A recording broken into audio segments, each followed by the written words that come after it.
Good morning. This is Robert Goodman here on Positive Stroke, Staying Clean. And I'm so happy you're here. And we're going to talk about a little bit about recovery today. And I want to share some things about my journey in recovery. My journey wasn't an easy one, it was a very difficult course. And the reason why is because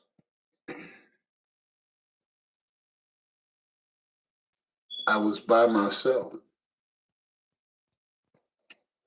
I didn't have loved ones to guide me and direct me. They weren't there. And that's because I was considered an outcast from the family.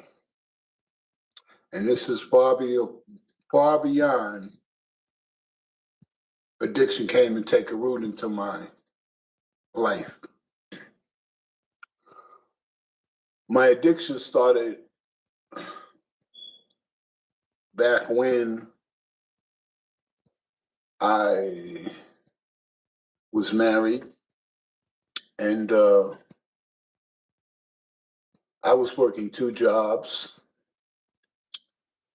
and I did a lot of work, so I wasn't home that often. But this weekend, I decided to give my wife some time and my son, newly born son, some attention.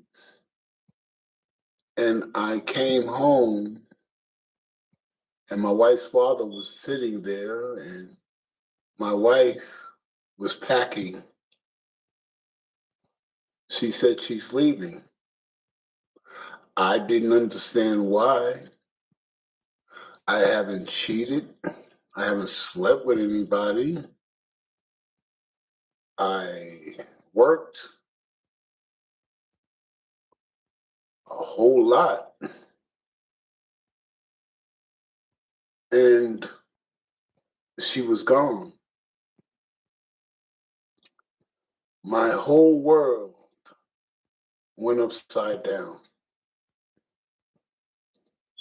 This was the second traumatic situation that happened in my life. When the first one was when my family considered me an outcast and didn't have nothing to do with me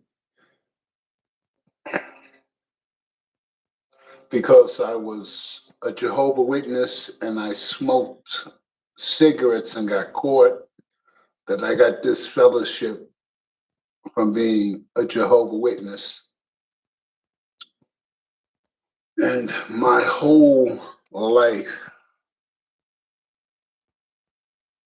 was gone.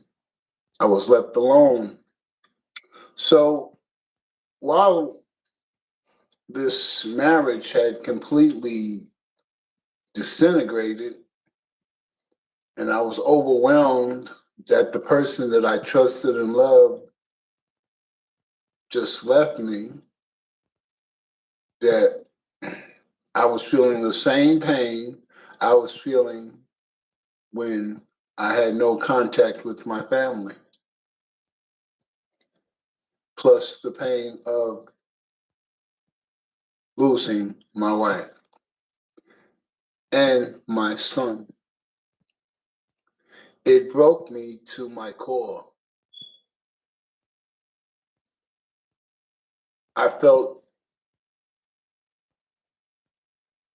so deeply hurt and so alone that I didn't know what to do. And I was on a downward spiral and didn't even know it. A gentleman that lived not too far from me, we was kind of cool together, and I expressed to him what happened to me about my wife leaving, and he watched me disintegrate to giving up on life.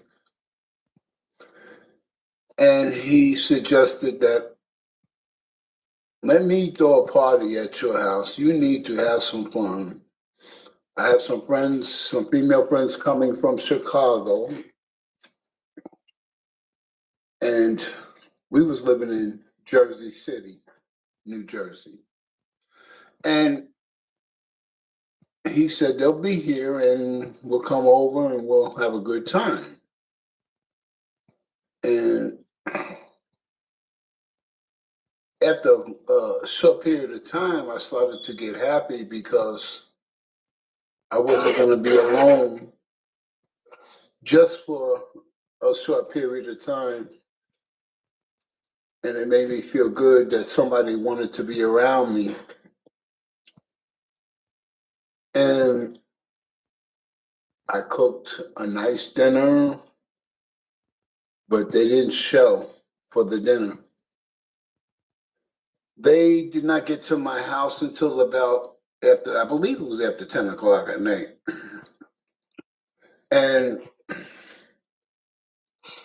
I had put up the food and disappointed again.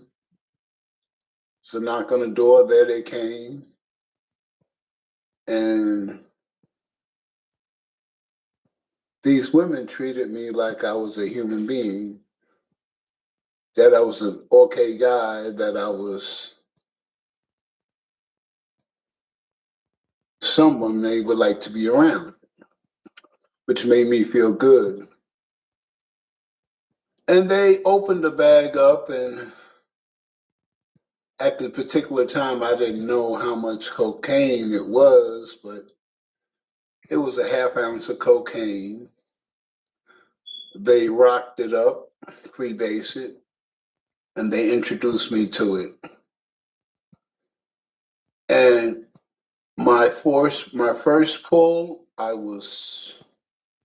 it wiped away all the pain, all the emotional pain that I was experiencing. I felt good. I was happy. And it allowed me to enjoy the evening like a normal human being. That right there was my downfall, because now I had something that would alleviate the emotional and mental pain that I was experiencing in my life.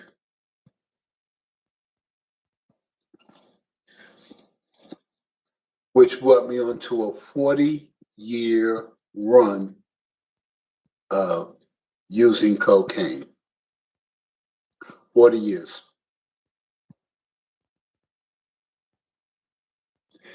In the process of these 40 years, one part of my life I was involved with major drug trafficking, people that supplied cocaine for major people. I was involved in collecting money owed to them. 25% would go into my pocket and the rest would go to the people that supplied the cocaine. So the cheapest amount that I had to collect off one person, I think it was like $150,000 or $200,000. And these are people that supply cocaine for businesses, parties, special events, all kinds of things. They had money, but they like to try to keep it for free. And it was my job to make sure they paid. So there was all types of ways that I made a person cough up that money, because 25% of $250,000 is a nice payday for one person. So I was involved in this type of lifestyle for many years.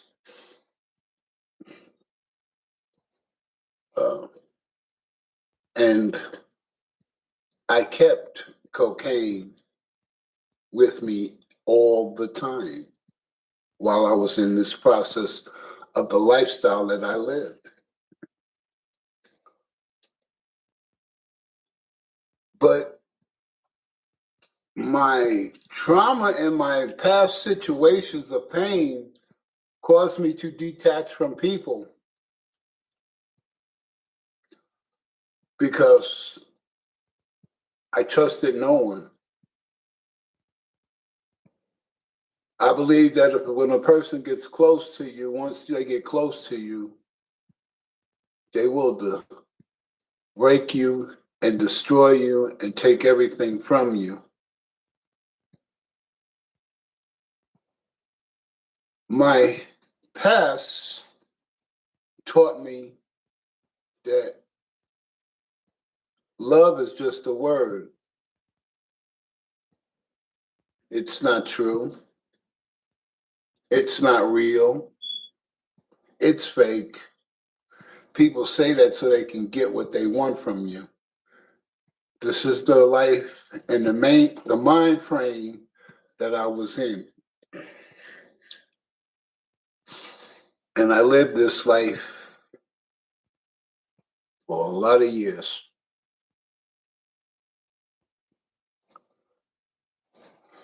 There's other things that happened in my life prior to that and in between that and that.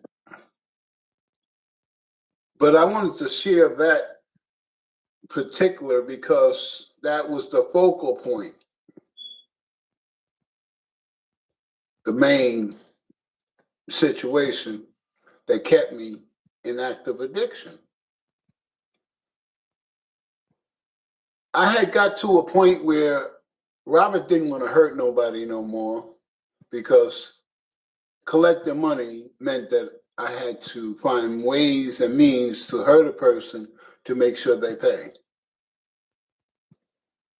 So I was very versatile in the methods and ideas that I would use to make a person pay.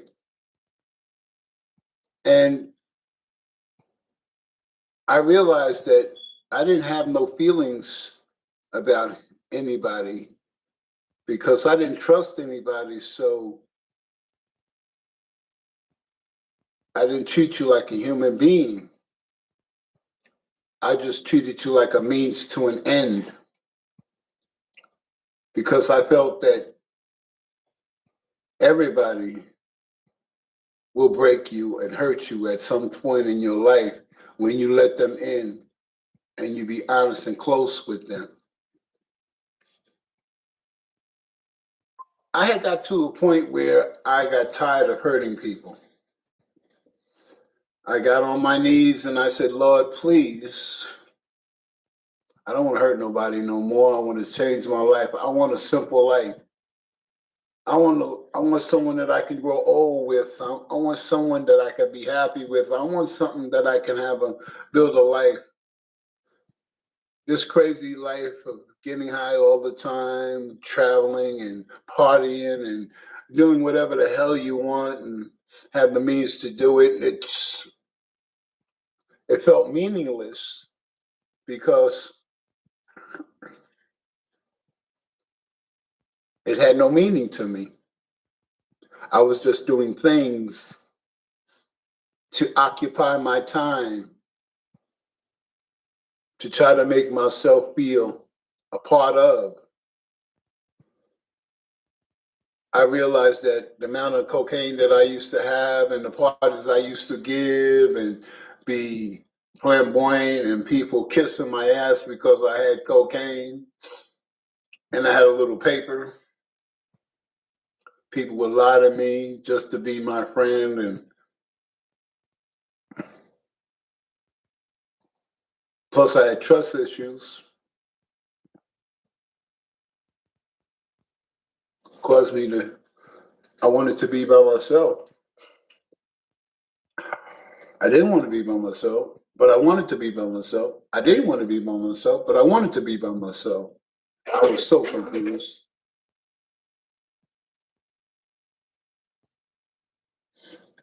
So after I prayed and said, Lord, I don't want to live this life. I don't hurt nobody no more. And after that, every Tom, Dick, and Harry came to push my buttons.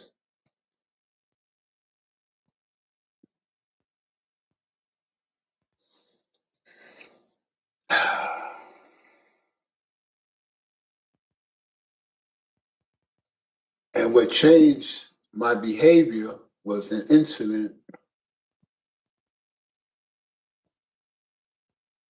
that I almost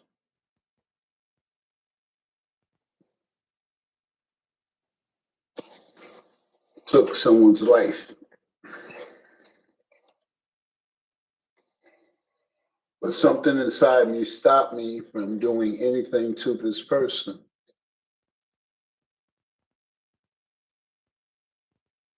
From that moment on, I got help. I got help.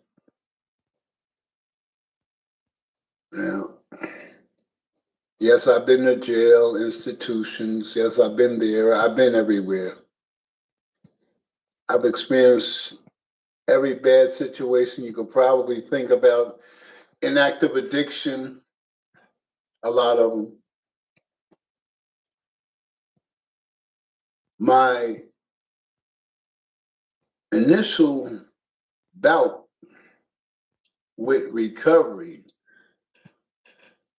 taught me that you have a disease, Robert. And I just couldn't wrap myself around that I had a disease. It didn't hold weight with me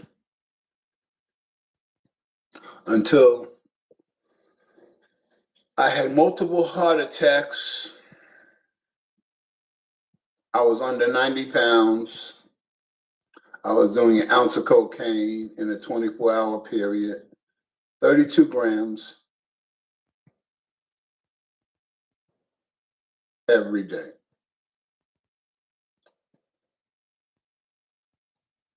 And something changed. My stay at the hospital, into recovery, I still relapsed because the situation happened and you can't win with this. I have a disease. There's no cure. So let me die now. So I started to proceed to do the same behavior I did when I had the multiple heart attacks.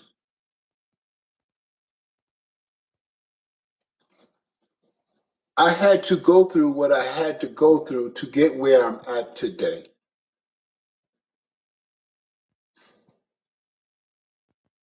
Recovery taught me that. I had to experience the pain that I had to experience so I could get recovery.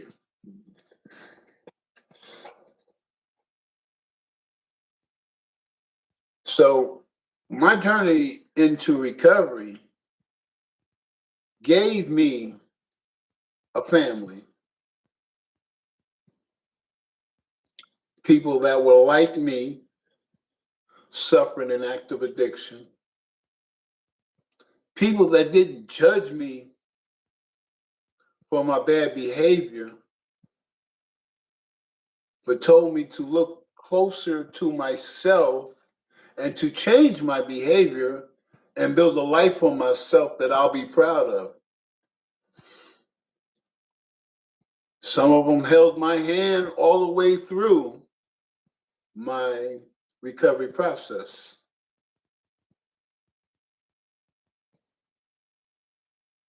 My recovery started to show. My recovery started to change my behavior. My recovery taught me that, Robert, you're not alone in your addiction. that there are thousands of people like you that are suffering, that are working hard to make sure they don't pick up today. There are people that work the program of recovery one day at a time, Robert, and you can do the same. Don't make it hard on yourself and look at 10 years or 30 years in recovery. Just look at today, and it's going to be okay.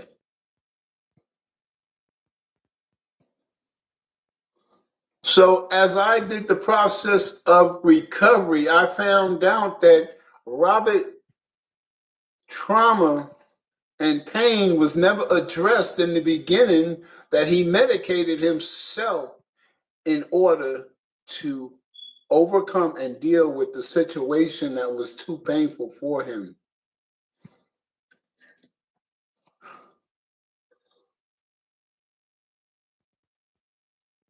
At one time, I was seeing a therapist,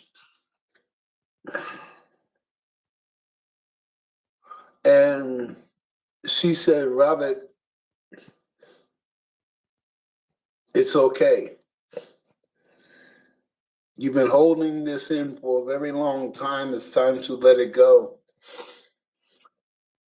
What happened to you in your past is not your fault, but you've been medicated and making yourself suffer because you thought it was your fault.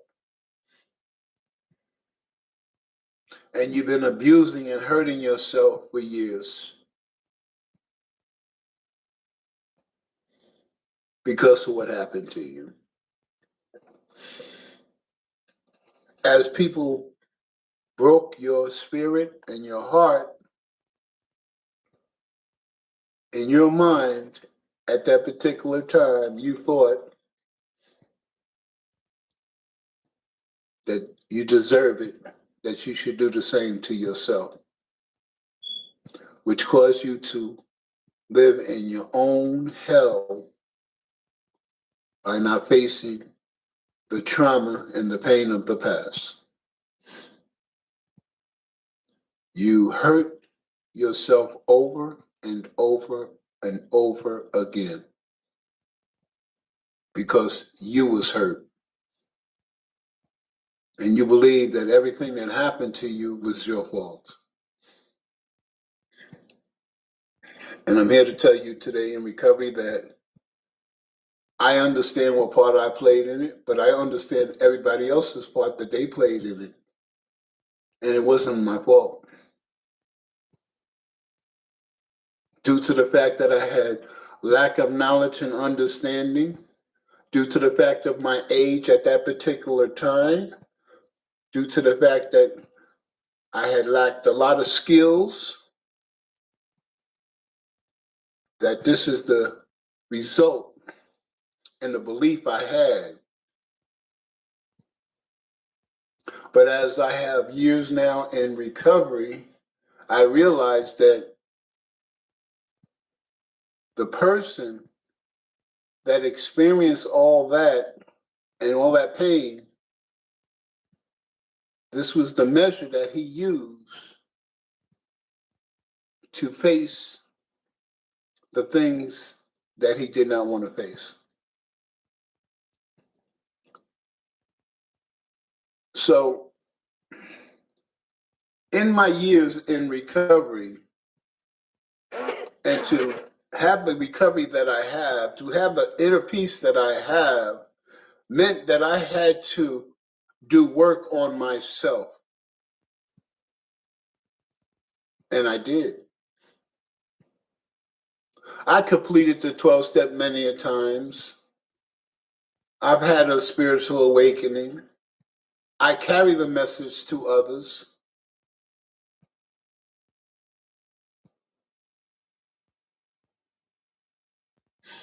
I did a lot of work on myself. And then, out of the blue, I meet my wife.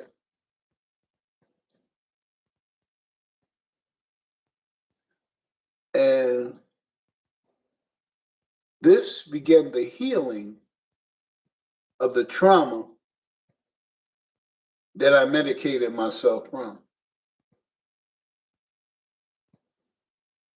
Finally, there was somebody that seen me, that truly saw Robert for what he was, and not for what they want them to be or what another person wants you to be. Accepted me for who I was. Let me in. Made me feel special. But it took me a process to understand and to know that this was genuine, because my past pain blocked that connection until working on myself relieved that blockage, and I'm able to live life on life's terms and be in a good, sound relationship with someone that loves and cares for me.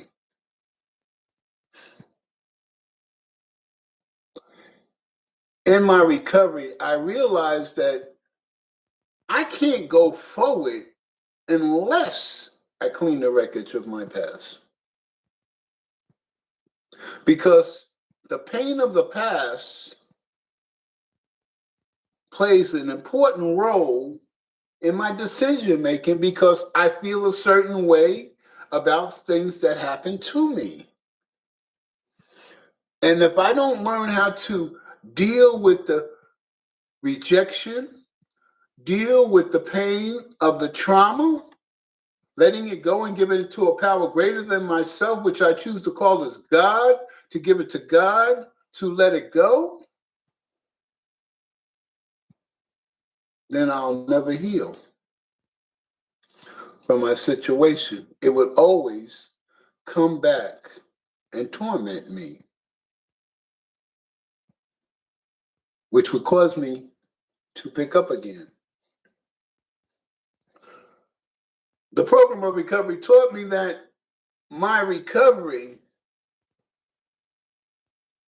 is based on me cleaning the wreckage of my past, because the use of cocaine was only a symptom of the problem. I used the cocaine to medicate myself so I did not feel that pain.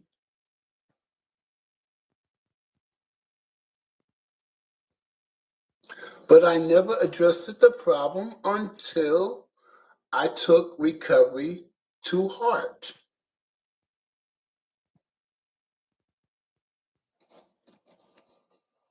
Now, some people say, one day at a time, it's easy. You can get this.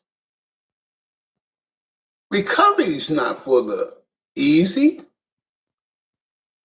Recovery is inventing yourself, to clean the wreckage of your past, of all the bad things that you've done in your addiction, so you can see yourself for the person you used to be before your addiction. The person that had them hopes and them dreams, that would wake up with the smile on their face, waiting for the pleasures of today. Enjoying the company of loved ones, friends, and family.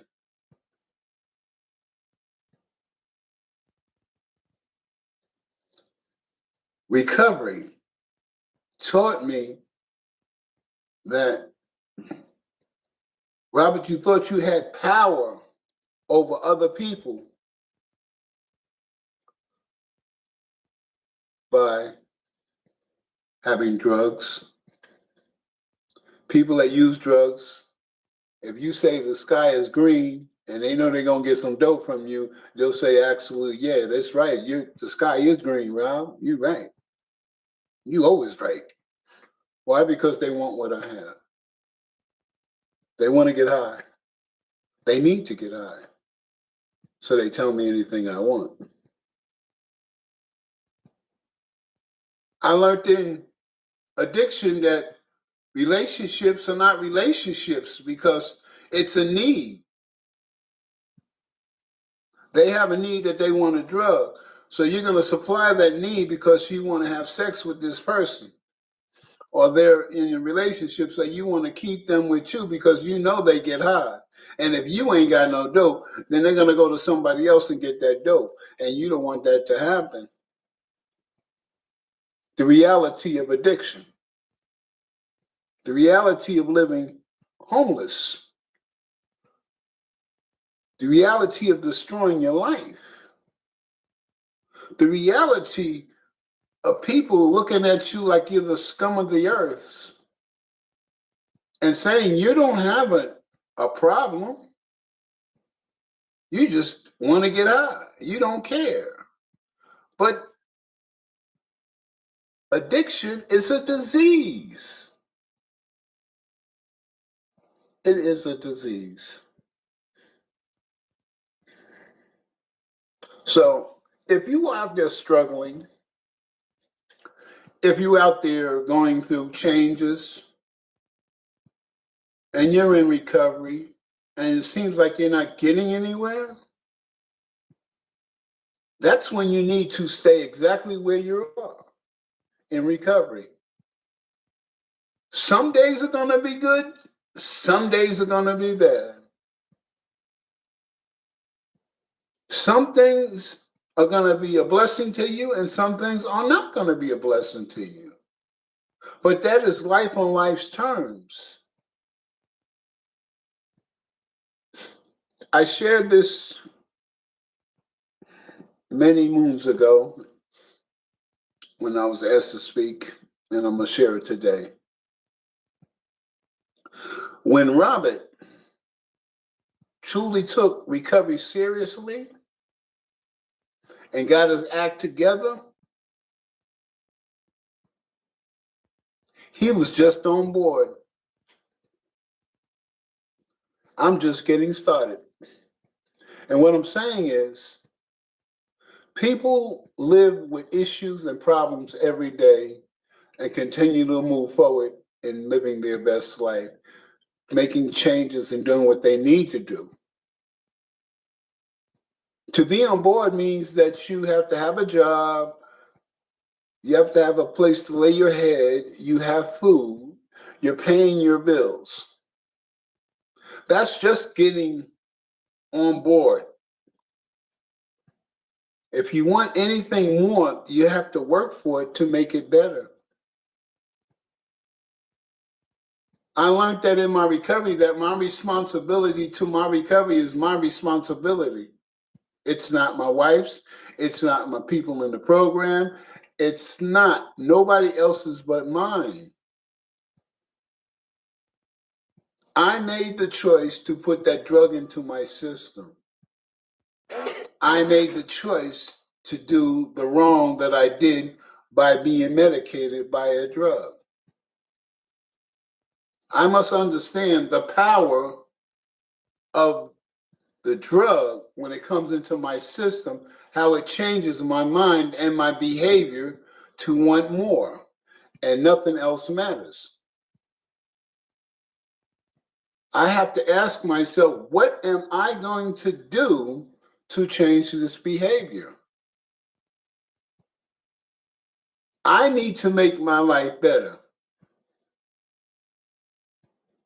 So, like I've been saying in a few videos, the serenity prayer, God, grant me the serenity to accept the things I cannot change. Change the things that I can. And have the wisdom to know the difference. I can't change people, places, and things, but I can change Robert. How I can change Robert is by working on Robert. It's my job to work on me. It's nobody else's job to work on me to make my life better. And when I work on myself, I realize that we're all faulty people. We all make mistakes. So stop, Robert, trying to look down at somebody else's mistakes when I have a whole closet full of mistakes that I've done made. How can you help a person? By directing them to face their fears, their situations, and find a way that works for them to overcome their addiction. I know what works for Robert, and it's been working for years. I have peace of mind. I have happiness. Oh, yeah, there are tears that come into my eyes when I think about my mother when I didn't know she died she was in the ground for 6 months before I died. I still persecute myself in a certain manner about that because I should have been there. But there are people that hold that against me and put me on their FBI wanted list, the 10 most wanted in the world, because they hate me that much. But they don't know and understand the pain that I have to live with on a daily basis for not being there for my mother. The pain that my wife took my son away from me, but I was so broken that I didn't go look. And that's on me. So I live with that pain too. What part I played in it.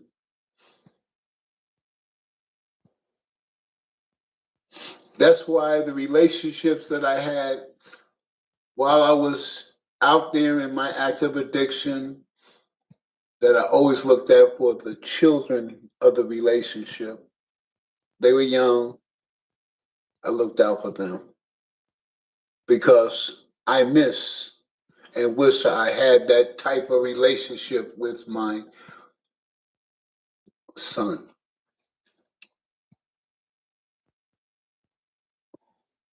See, I stay in recovery because I destroyed my life for 40 years. And recovery has given me a new way of life. It's not the old life. It's not the life that I would like to have, but it's a life better than I had in my active addiction. I have someone in my life that loves me, cares for me. I have a good life. I share my strength and hopes about recovery to others by my YouTube channel here, Positive Stroke Staying Clean. Also, I have the power of addiction. And then I have fun, motivational thoughts here on YouTube.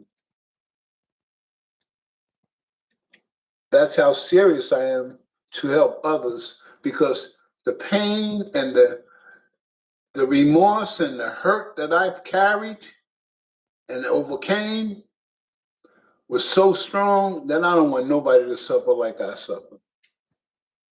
I don't want you to feel the pain of finding out your mother has been in the ground 6 months. I don't want you to feel the pain of not having a relationship with your son or your daughter. I don't want you to go through the pain of not loving yourself instead of hurting yourself and blaming yourself. I don't want you to go through the pain of blaming others for your mistake, because you're the one that controls what happens to you.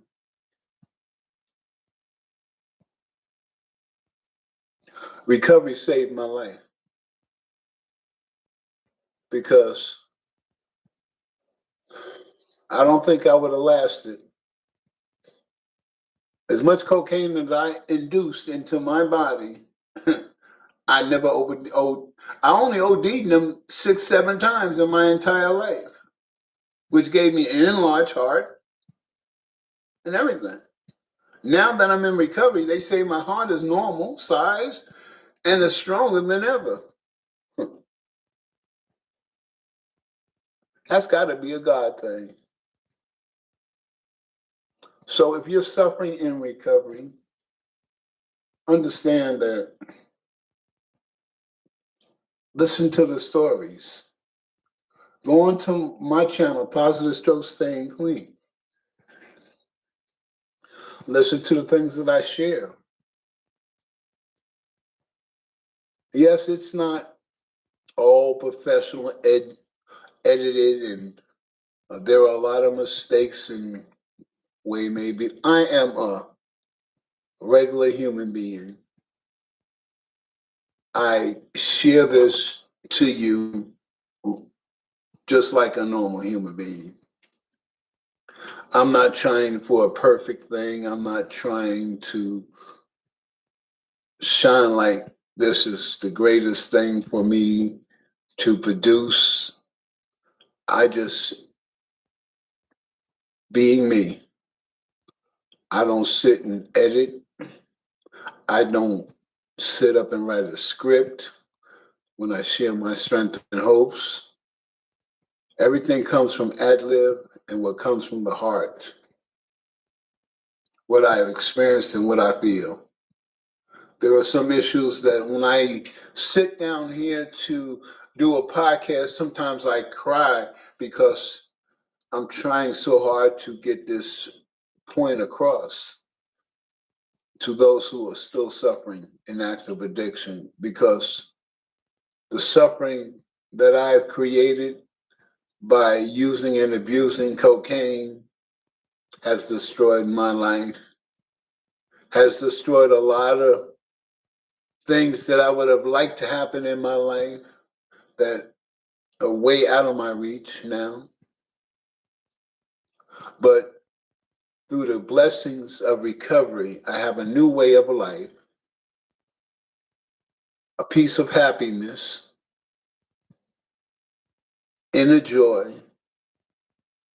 and a zeal to help others not suffer like I suffered. Your journey in recovery is yours. You have to find out what works for you. Recovery is looking at yourself honestly, your actions. And the interesting thing is that when I look back at myself, I put all the blame on everybody else, but I act like I was a rose, but I wasn't. That recovery taught me to look at what part I played in it and what bad decisions I made with that situation.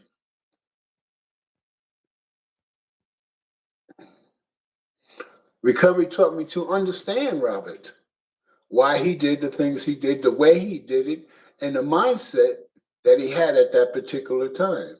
See, I don't look at myself through the eyes of recovery. I look through the eyes of the person who I was at that particular time to make those decisions. And when you look at it in a clear mind, you understand just how fallible you were and the mistakes that you've made. And you understand why you did what you did to try to protect yourself from the emotional and mental pain that you was experiencing. Recovery is learning about yourself and making your life better. I hope that what I share today will make you want to make your life better. I don't know what will help you. I just know that there are tools that will help you get where you need to be. From step 1 to step 12 is a path on you understanding yourself and teaching you repetition to do the next right thing.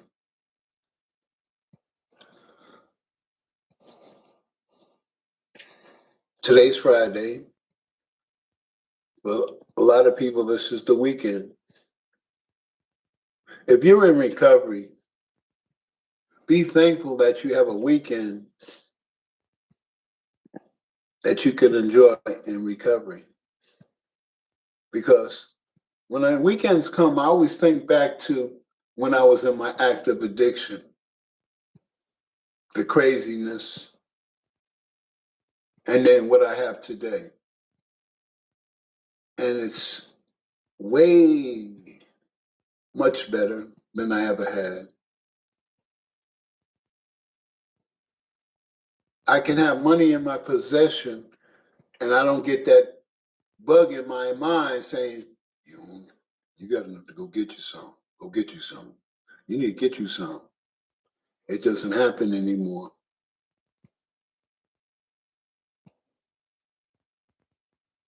I wake up with the money I went to sleep with.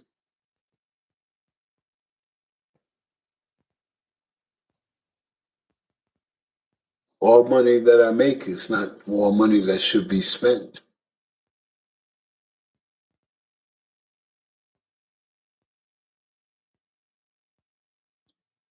Another thing recovery taught me, to pay hundreds and thousands of dollars for a short period of pleasure is not a wise financial move. See, addiction taught me that because it was sessions that I sat down and spent $3, $4, $5,000 on a couple of hours, and it was gone. Whereas I could have used that money in a better setting, more smarter.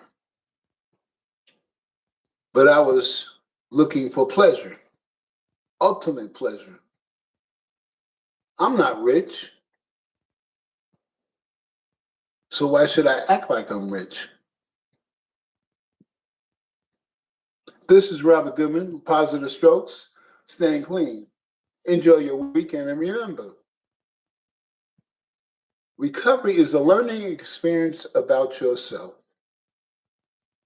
Only you can make your life better if you choose to do the work on yourself. You have a great and wonderful day.